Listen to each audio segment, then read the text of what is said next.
Peut-on parler d'une évolution de Disney et ses personnages noirs? Alors le premier personnage noir est intitulé Tournesol, Sunflower.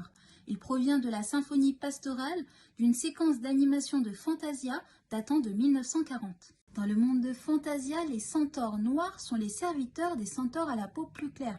En fait, Tournesol est une caricature qu'on retrouve à l'époque dans les publicités, les jeux et les divertissements.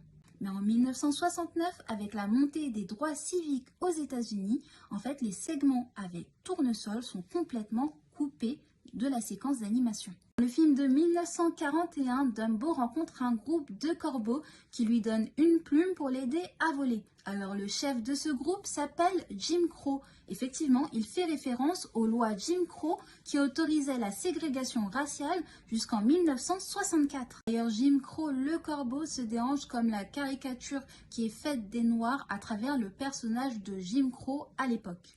Le film La Mélodie du Sud a été dévoilé sur les écrans américains en 1946. Alors, c'est l'histoire de Johnny, un jeune garçon qui se rend sur les plantations de sa grand-mère. En s'y rendant, il rencontre l'oncle Rémus qui lui donne des leçons de vie à travers son homologue animé, Frère Lapin. Cependant, il y a un problème avec le scénario de ce film. Il montre en fait des Afro-Américains travaillant dans une plantation et très heureux de servir leur maître, ce qui donne une image idyllique de la relation maître-esclave.